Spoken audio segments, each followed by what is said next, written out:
Can everyone start taking their seats, please? We're about to begin in 1 minute.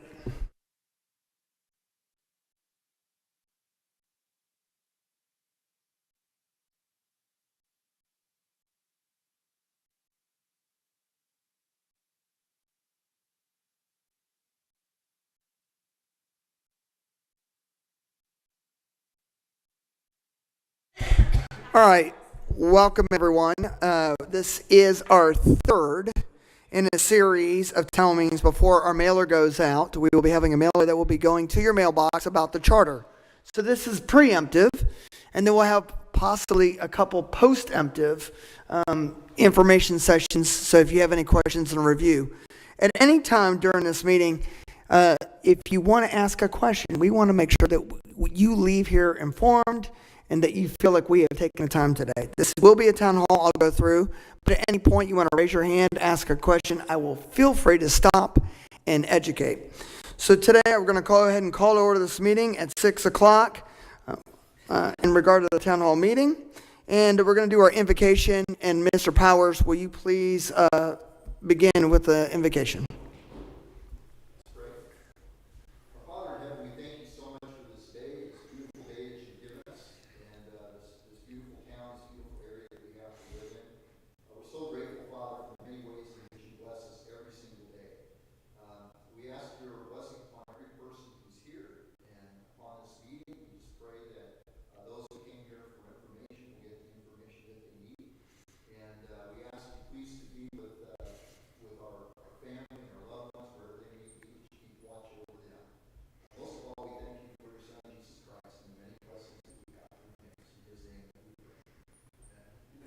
Amen. And at this time, Mr. Burr, will you please lead us in the pledges? I pledge allegiance to the flag of the United States of America and to the republic for which it stands, one nation under God, indivisible, with liberty and justice for all. Honor the Texas flag. I pledge allegiance to thee, Texas, one state under God, one and indivisible. God bless Texas. All right. So the rules of decorum here is today we are going to be respectful and we are going to take the time. Please don't interrupt as we talk, but again, raise your hand and I will acknowledge you and we'll move forward. Again, the point of this is to be informational.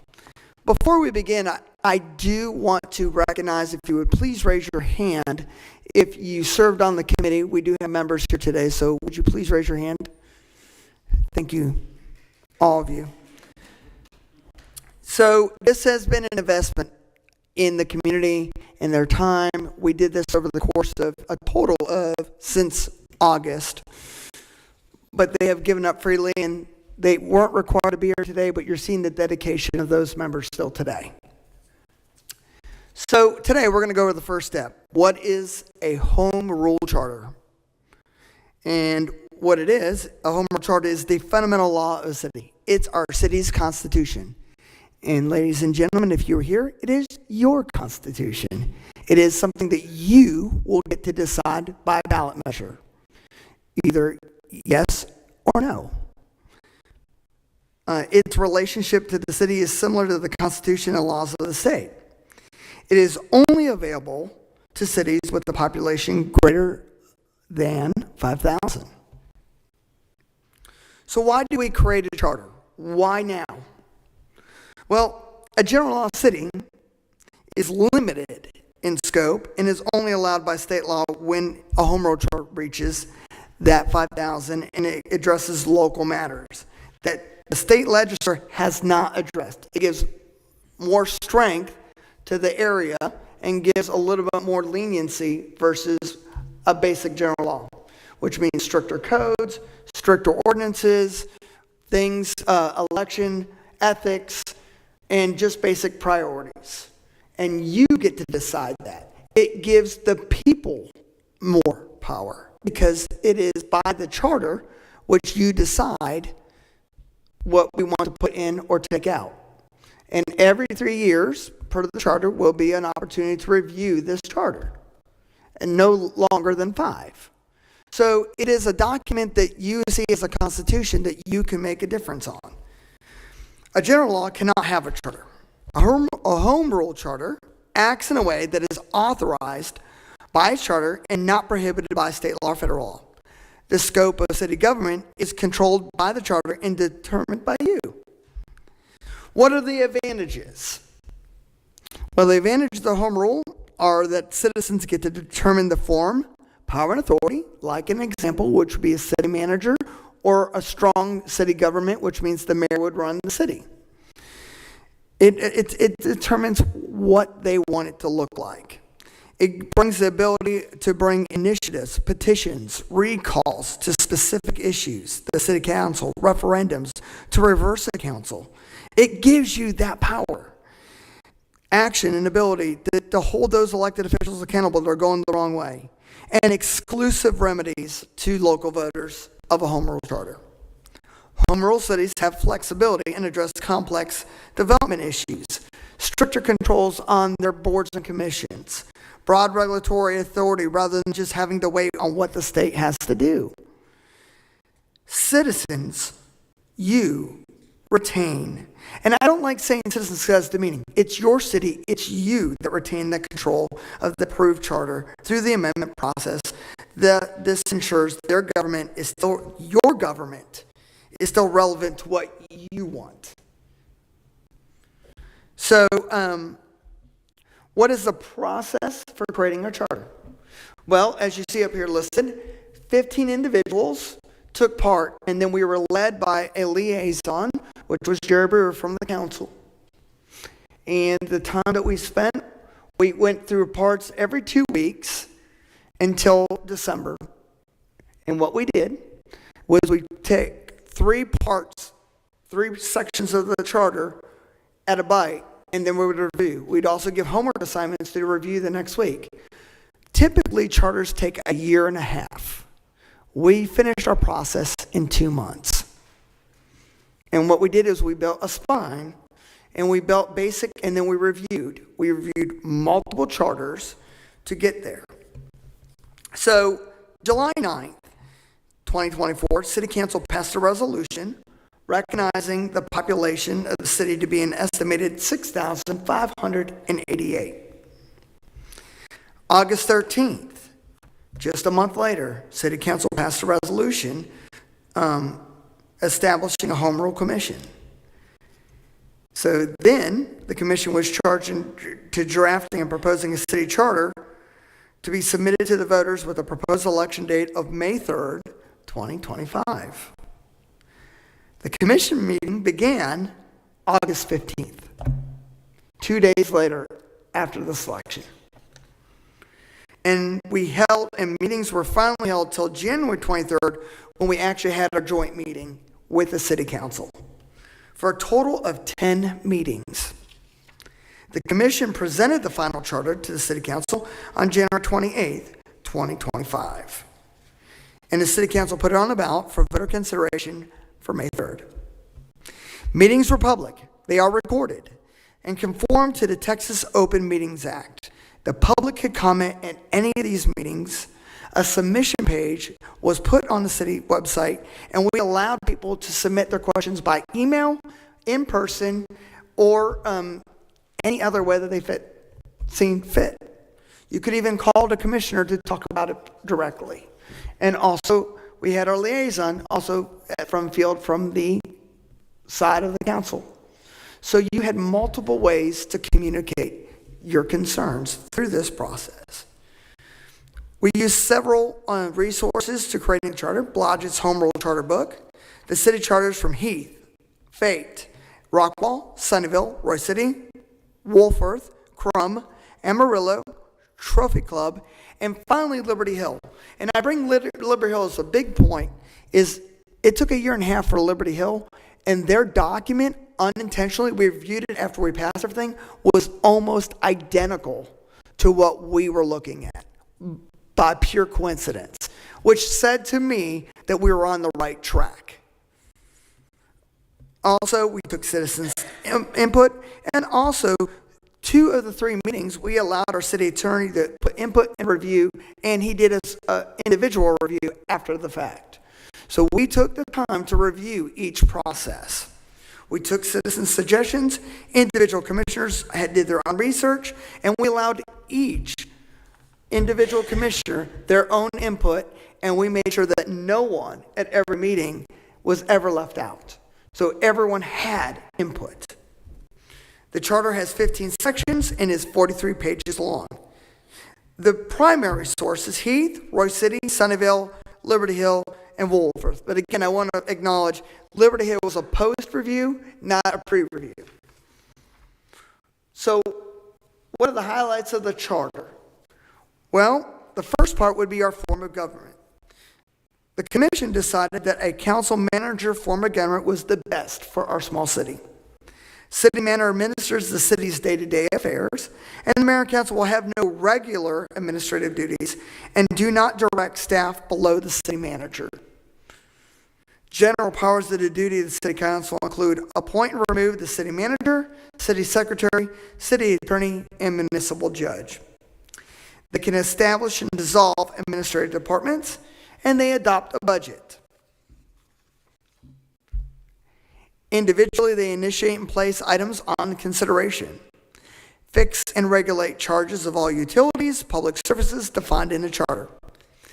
Additionally, we decided to grow the council by one more seat for a total of 7 members, 6 council members plus the mayor. Also, with Open Meetings Act, the mayor does have a vote, so now the mayor is held accountable without any accord to the Open Meetings Act. It's clear. Term limits for council members are 3 consecutive terms, and unless serving also the mayor, then it's 4. So they can do a combination of 4 total between council and mayor. Council member mayor terms are increased to 3-year terms, and the reason why, as we talked about it, we have seen that through the years, a lot of the cities such as Fate and other places found that 2 years was too short. 3 years is kind of that sweet spot. It gives you a chance to grow and get used to that position. Currently, there is no term limits. So one of the things that we did here online is, well, they're too long. We can review that, but currently there are no term limits in the city. Mayor and council members serve without compensation. The charter calls for the creation of a code of ethics within 180 days of the charter approval with specific areas to be addressed. We wanted to be a standard. We wanted to be tighter and more transparent about government beyond that scope. Council is required to consult with the city attorney prior to deciding on litigation for legal matters, and the mayor can vote again on all matters. So, going to commissions and boards and the city manager. The city manager, its highlights, residency is not required upon appointment, but given a reasonable amount of time is determined by council and shall reside within city limits. The powers and duties are specified in the charter. It gives you a clear concept of what is expected of the city, what's going on. We wanted a clear aspect because we've heard that in the past. Well, I don't know really, is that my duty or is that someone else's duty? It is clearly outlined and in transparency. Administrative departments established by the charter and ordinance shall be under control and direction of the city manager. The city manager must also submit an annual budget no later than 60 days prior to the end of the current fiscal year. There was a debate to this, it's 90 and 60, and it was voted by the committee to be 60. Commissions and boards. Planning and Zoning, Board of Adjustments, and a newly created board is recommended and is in the charter, but it is a decision to be created by the council as they can dissolve it, but we did put it in the charter. Other boards that can be created as needed by the council. Planning and Zoning has 7 members plus 2 alternates with 2 staggered terms. Yes.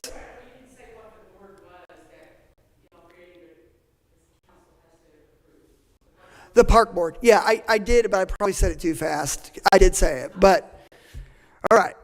So the park board is not required to be created, but yes, we put it there because we wanted to set it forward that we did expect that. We were hoping for that, and that was the vision that was recommended to us from citizens' input.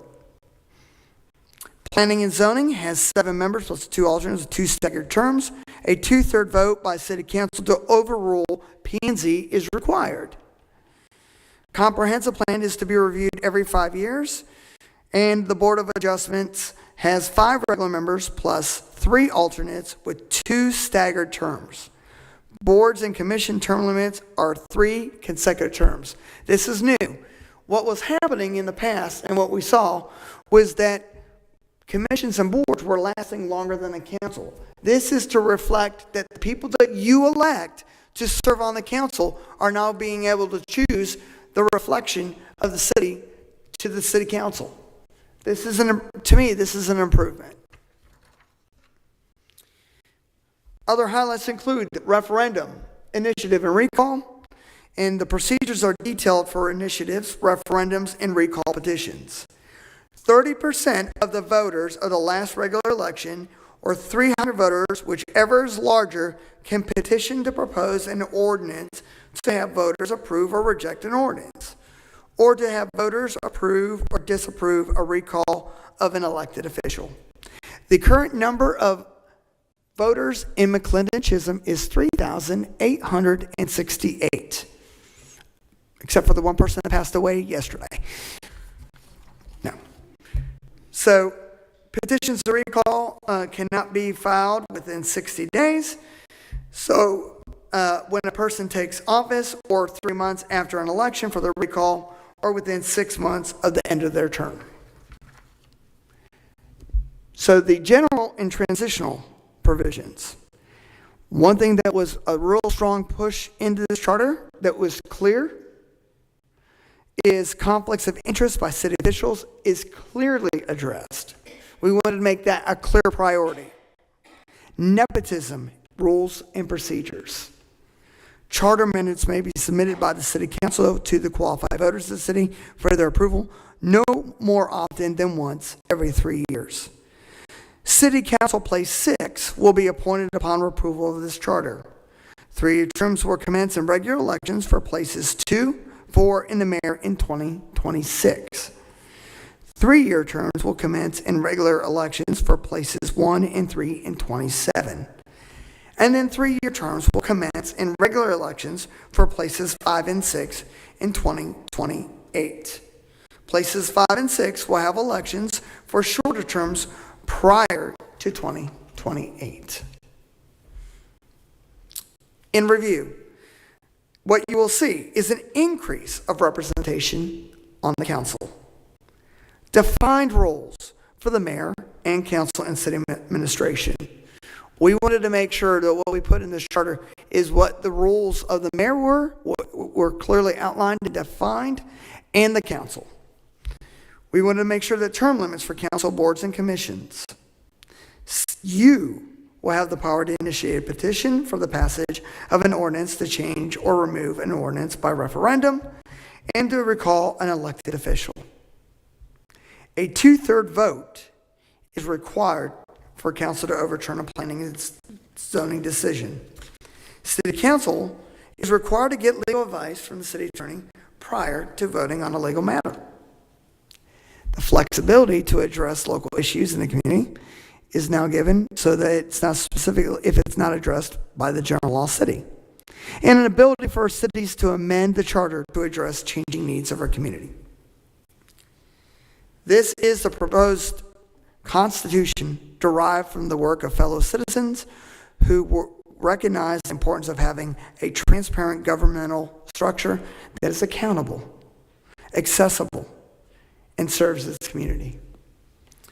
A home rule city is about having local input and flexibility to deal with the challenges that come as our city grows in a manner that we choose, not constrained by state-imposed limitations of a general law city.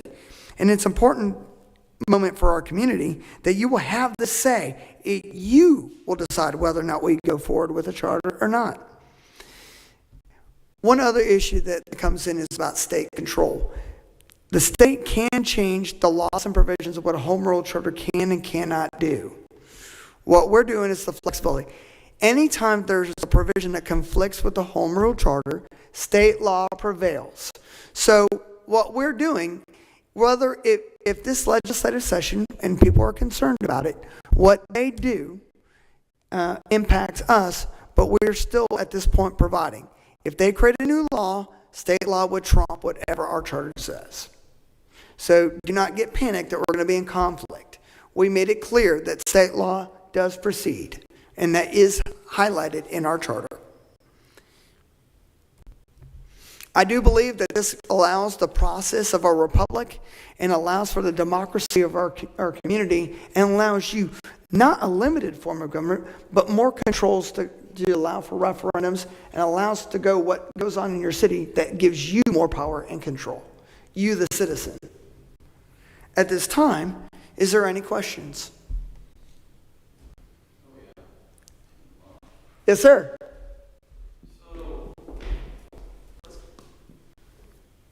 Let's kind of go back a little bit.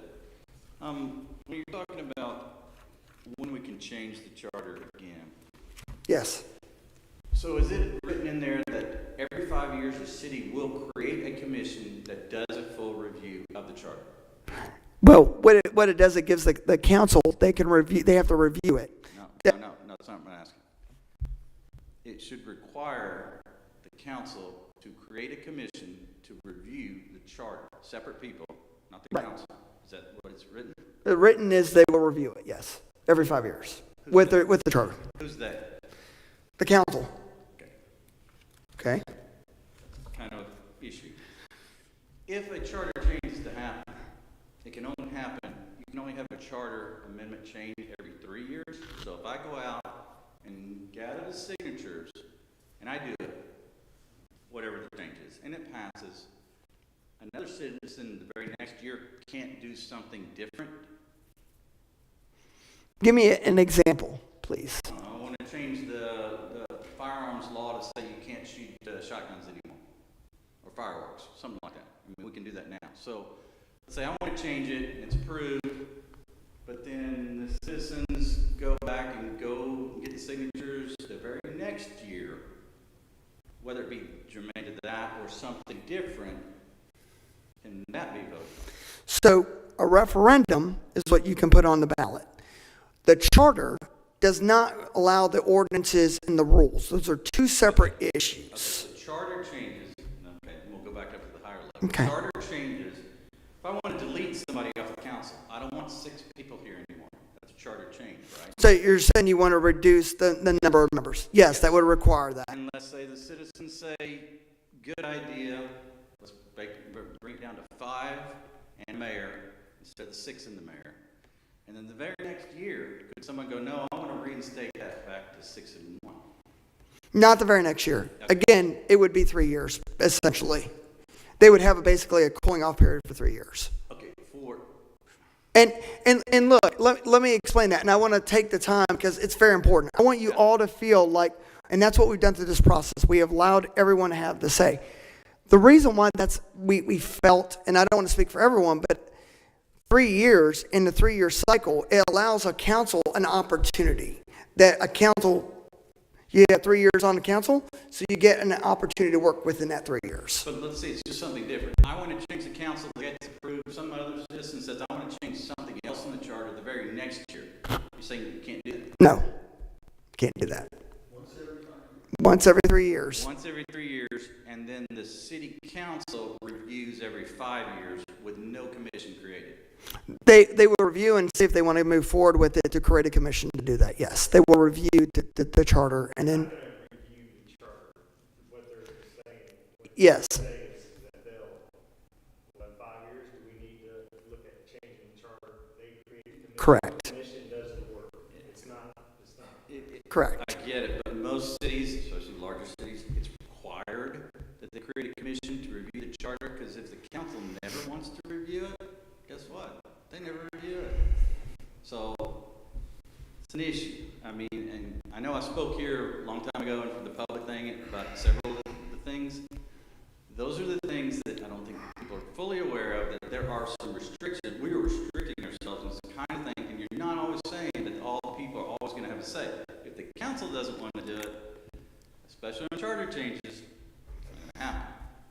If it's required that they create a commission and the commission is then to present, and that, I think the public gets a full other view of things, they may or may not be aware of. Not saying the new council's going to be great. Hope they are. Everything's good. Just an issue there. The other thing is creating the 6th councilman. Mm-hmm. You said after this election, if it passes, the council will appoint and approve this 6th council member. And then his election won't be till 2028. Is that correct? No. So he's got to be reconfirmed in 2026. He's gonna,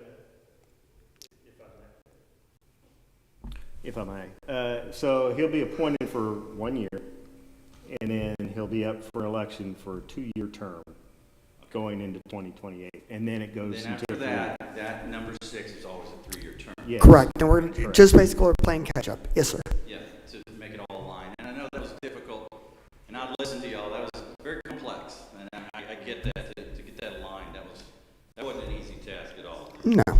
Yeah, I mean, thank you, Jerry, because that's a tough one.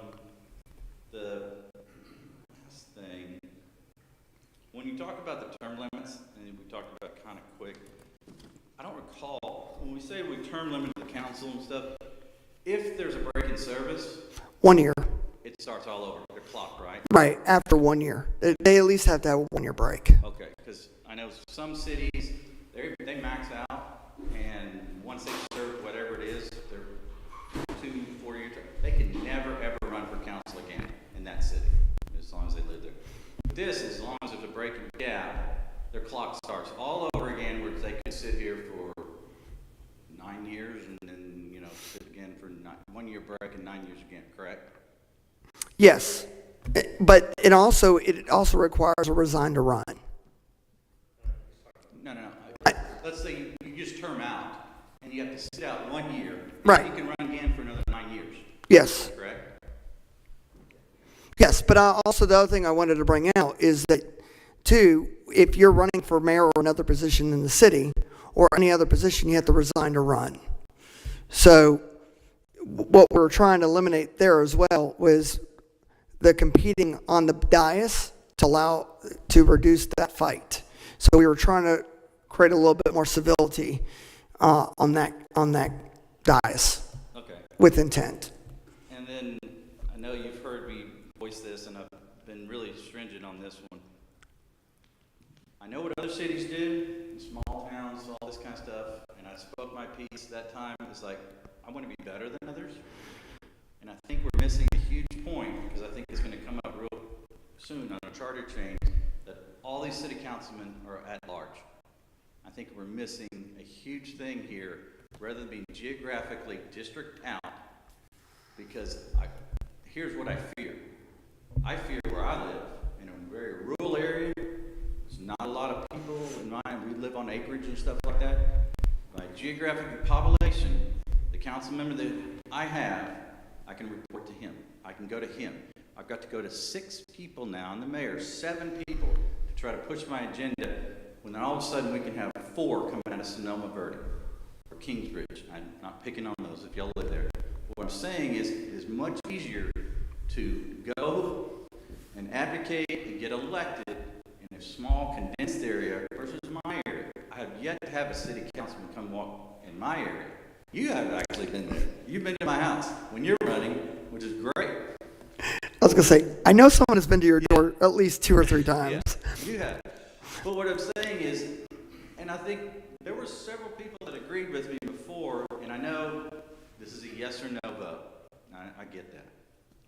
And I'm going to vote yes, just so you know that. I'm for it, but these are concerns that I think we should need to be aware of, and citizens need to be aware of, that a lot of us that live in more rural areas, we are going to feel more left out, and then others, at least in my little area, they're going to feel, have felt, and believe that they're not going to be fairly represented, because in the higher density districts, which we're building here, those are the only people that are going to be sitting there, and we're going to be left in the wind. So that's my 2 cents on it. I spoke before on it, but there's other people here now that haven't heard it. it's just fair to say, I'm going to vote for this. I want this. I know a city charter, and I know this is much better than general law city. But those are concerns. And we appreciate those concerns. I would also tell you that when we've talked about districts in other cities, it can have effect on elections the other way, whether you believe that or not. That representation and having someone that isn't it is an opportunity, and that can set that elected official apart, and does promote people to do that. I see your point, but I also seen it from the other side, and it work in that favor as well. I have seen it work in that favor.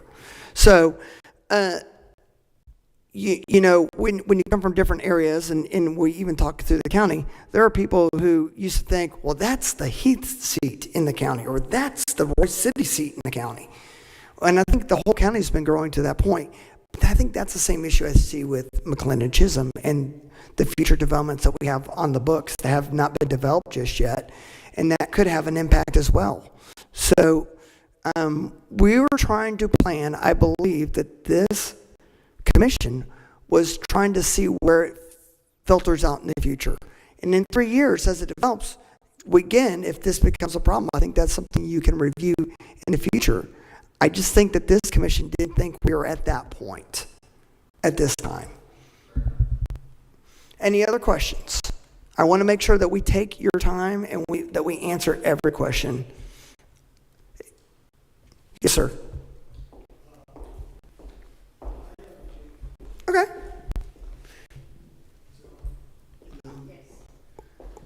We close at 10 if you mean by a few, but yes, Mr. Powers. Yeah.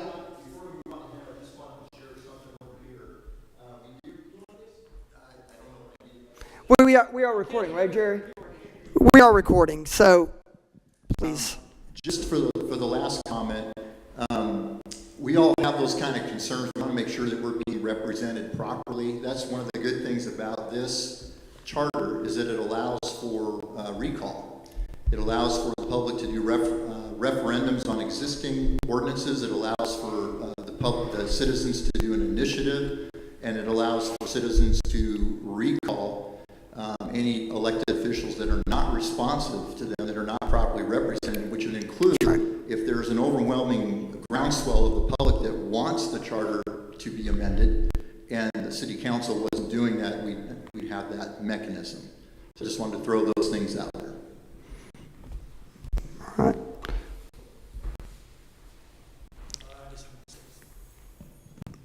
Should I ask people to acknowledge their names on the record, by the way? Sorry. Just start with me. I'm sorry. I apologize. Well, I recognize Mr. Powers. David Black, I'm at 1419 Sienna in McLendon-Chisholm. Really, my questions I'll just sort of have to do, they all seem to be in section or chapter 14, rules and laws. And I was just wondering, is that for the transition, there are about 2 or 3 sections in there on transition. Mm-hmm. Is there a time certain? Do they say transition needs to be completed within 30 days or anything like that? Under section 14, the effects of the current laws and then the continuation of the law takes effect shall continue in the office as performance. Let me see if I can go through quickly.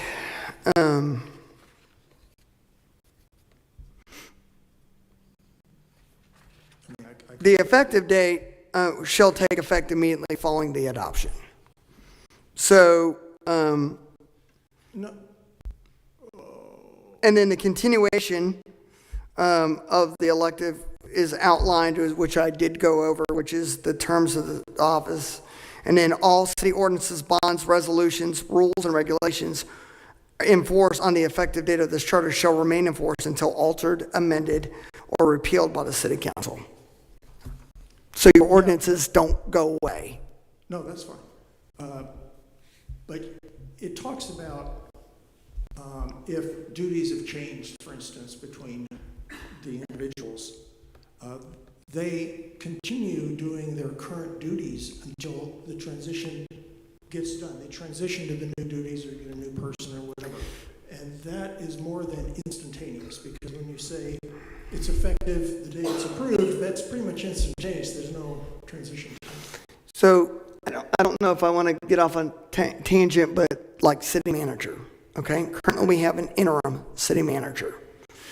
The administrator, which would become the city manager, I should say. So the title does change once this position, that position would then become the city manager. Right. But there's no timeline specifically in the thing. I assume if the No, city- it's effective immediately upon adoption. I would add, it would start the date that it becomes effective once approved, the process starts. It doesn't have an end certain date. I think I understand what you're asking about. Yeah. It doesn't say you have to have everything changed over within 30 days. Right. But I can tell you the thought process is, once it's approved, we're Oh, getting it yeah. done. Yeah. Because I would imagine the city council would say, let's get this done, you know. And I think that's why we're communicating, Yeah. and that's why we're also having these communications internally and also externally, right? We want everyone to know what is coming down the pike if this is adopted, all right? And that's why we're having these kind of venue opportunities. Again, we're thankful that you're here, but also that communication with our interim administrator is also communicating those expectations behind the closed doors as well. So both sides know what is to come and prepared. Any other questions, Mr. Black? On the amendment, I know basically it's a 3-year minimum term between changes. But so if state laws change that invalidate provisions of our thing, does it automatically get amended, or is a note made somewhere that says this section is no longer valid? But you aren't going to review the entire charter every time, I assume. So again, what we reiterated in our codes is that at any time, we did outline that clearly, that anytime state law prevails. So that is clearly the language that we have in that. So right now, and I don't want to take all night or go through, but right now, since we are in a legislative session, there are some provisions in some bills that are being filed right now that changes the power of charters in the city and what it constitutes, what they can and can't do in a charter. If those bills were to pass, it could have an impact of what we're doing here.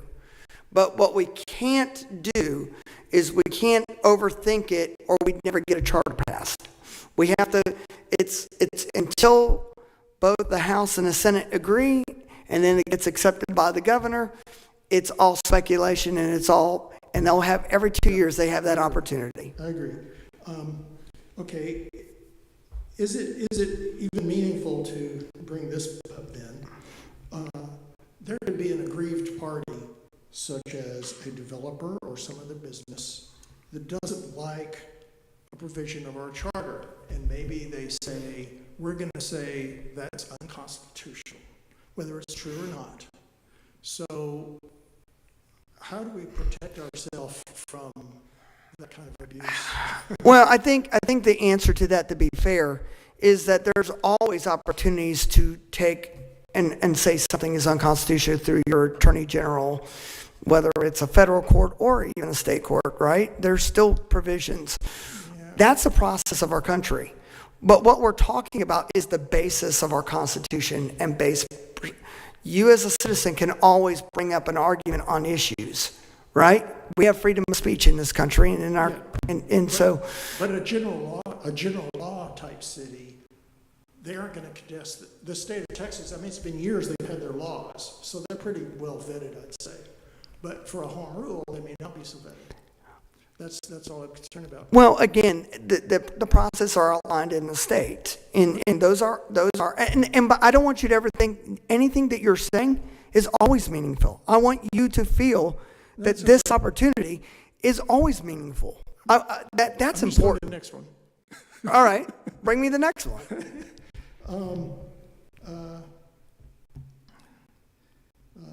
Let's see. Oh, that was pretty much it, except for the meaning of words which has an engineer kind of freaked out. But that was What does it mean when we say and and or can be used interchangeably. Well,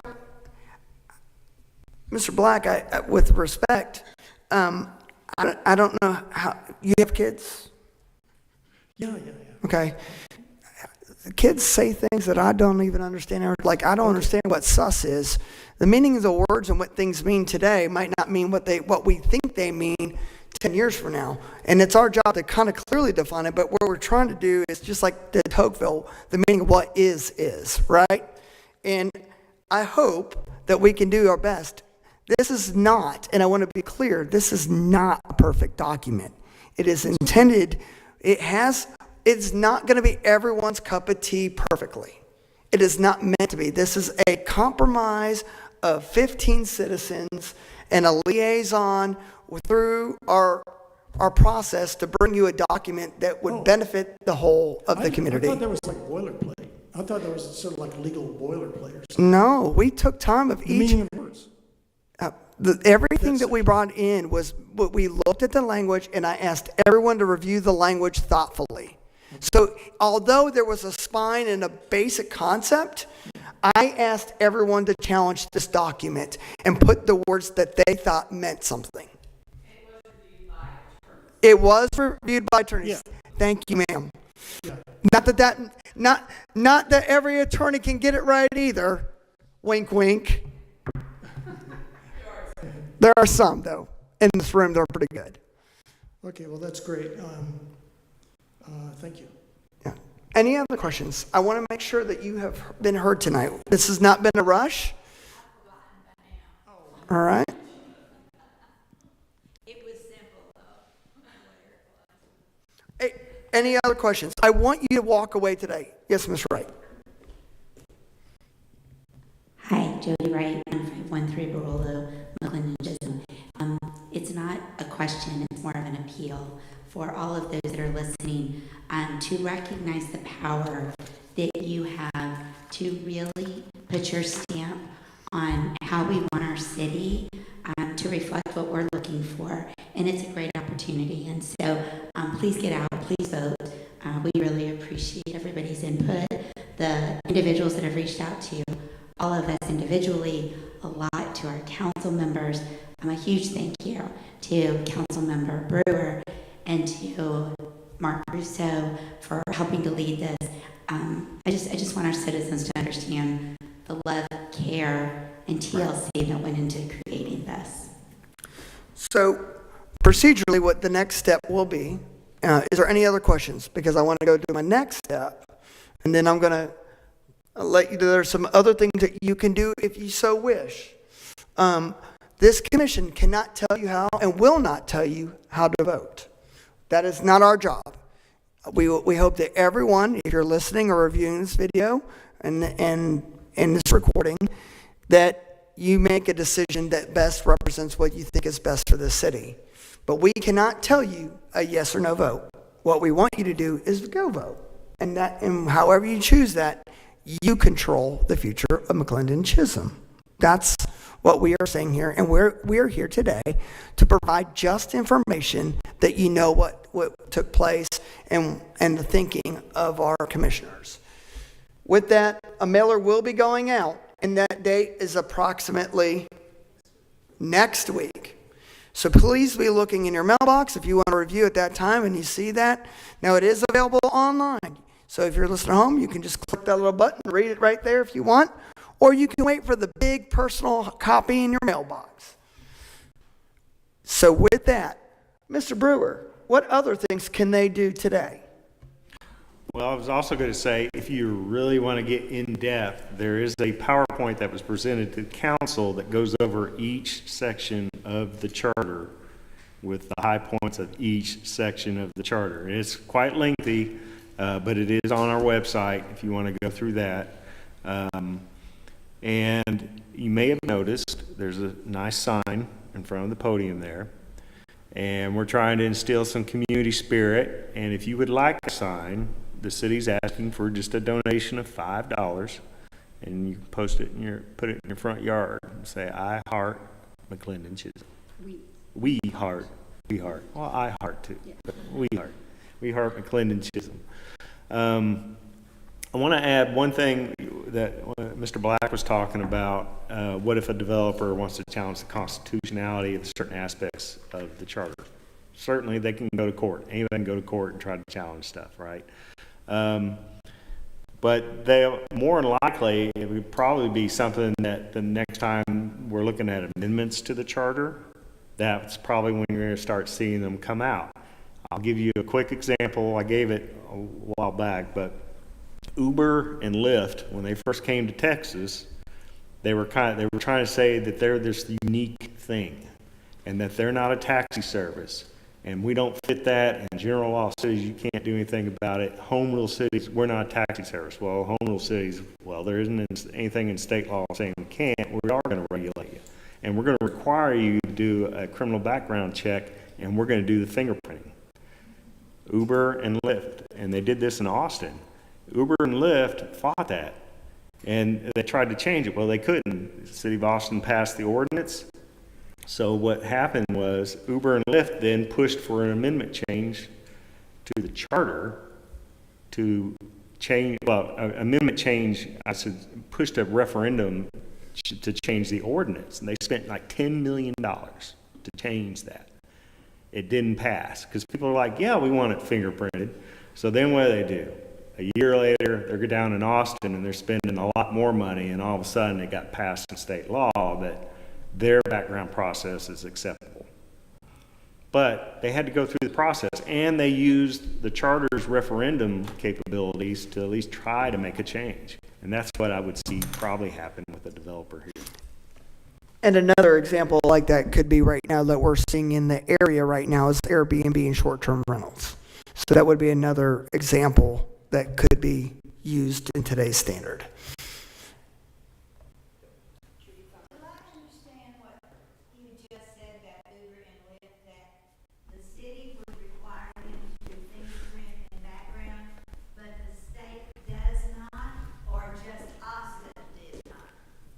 So, back to Favley Road. Yeah. So Austin, at the time when there was nothing in state law that regulated anything with Uber or Lyft or anything about their background process.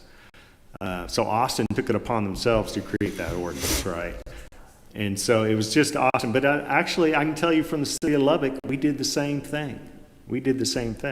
Now, Uber and Lyft got mad and left Austin for like 3 months while they were working on the state legislature. But then they got the state legislature to put in a state law, which will trump anything that a city does, to say that their background process was acceptable. And that's going to be just like right now, what you're hearing a lot of discussion is zoning ordinances in the provisions. That is an ongoing debate right now in the state.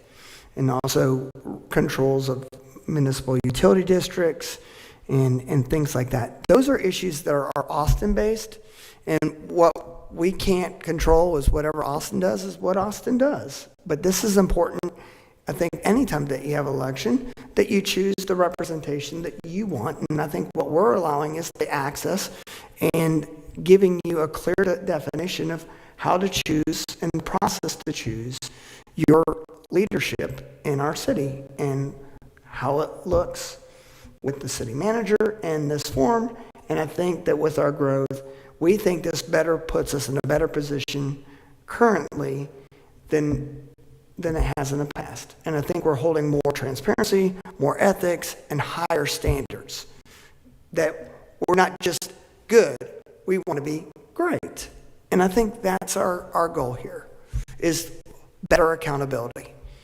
Do you want minimum or do you want maximum standards of quality of life? And I think that's what we're hoping for. Are we going to miss the mark here and there?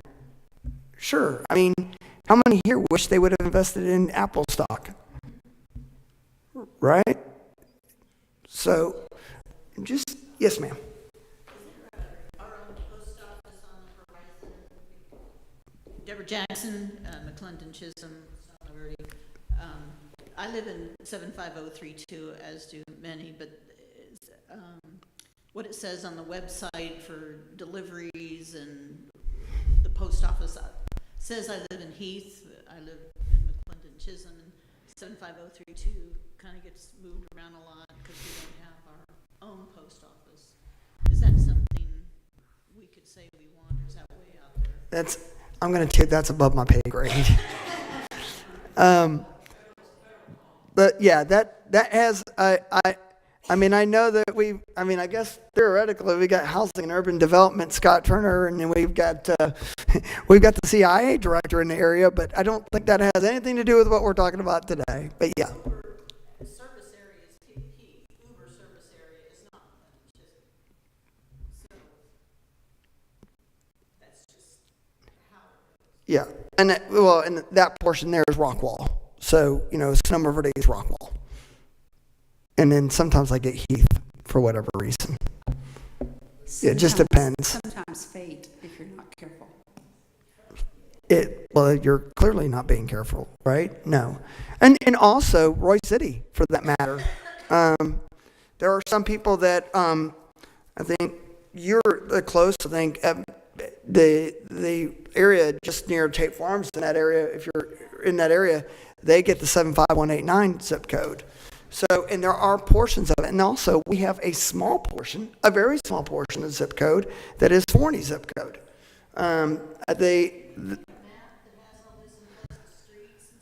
What I can do for you, I can make a recommendation.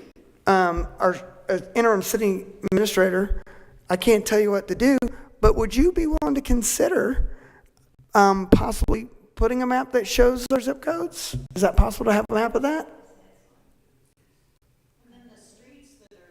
Oh, now you're going too far. I'm just trying to get zip codes. I'm trying to get you the zip codes. Well, if you do the roads, so I will tell you that as fast as we're roads, I will tell you that even in Rockwall County, we have a GIS map. To see the roads that have changed over a year, it's amazing. So I think that we can get the zip code. I think the roads would be a little bit more in depth. I think I'm already getting death stares with the zip code. I mean, you could talk to the developer, the quick guy, and say, hey, I'm losing. No, I'm kidding. I understand your point, but that comes with growth, right? And I mean that sincerely. I'm not trying to make a joke out of it, but I do think that we can try. I'm asking kindly, and that might not happen, but I'm going to ask kindly if we can try to get a zip code, because at least that might be educational. And I would add, in the charter, there is a requirement the city secretary keep up with our meets and bounds of the city. Correct. And all that. And I agree that we probably need to have an updated map. And to Mark's point, there are streets that are, I'm not even sure what the name of this street is going to be across the road yet, but it's there. Yours has two. Yes. Yeah. Right. So. Well, the dirt road. That's a good project for me to start thinking about how we're going to get that accomplished. So thank you. I would say to that, you know how I determine which one's Wallace and which one's the dirt road is Wallace, and the concrete road is League. That is how I determine the two. And that's not an insult. That's how I differentiate the two. And correct. And I will tell you how I found out about Wallace Road and even Lake Road back in the day was I went on a ride with the game warden, and the only way we could tell was where the goat was, and one cow. He said, "Oh, all right, we're on," and that is a true story. So, is there any other questions? I want to make sure. Speak now. We will have 2 more proposed, so you're welcome to come back. It's not done as long as you got something on your mind and heart. All right. Well, so now what I would tell you is this would conclude as long as I'm going to do what I did at the meetings. Does anyone else have any questions? Does anyone else have any questions? Does anyone else have any questions? then I say that this is concluded, and you will have now post opportunities of the mailer to visit with us. Thank you for your time today, and drive safe, and thank you for being here tonight. And I would, you were asking about the post meetings. They'll be April 9th, Wednesday, April 9th, and Thursday, April 17th. So there'll be 2 opportunities. If you have any questions after looking over the document.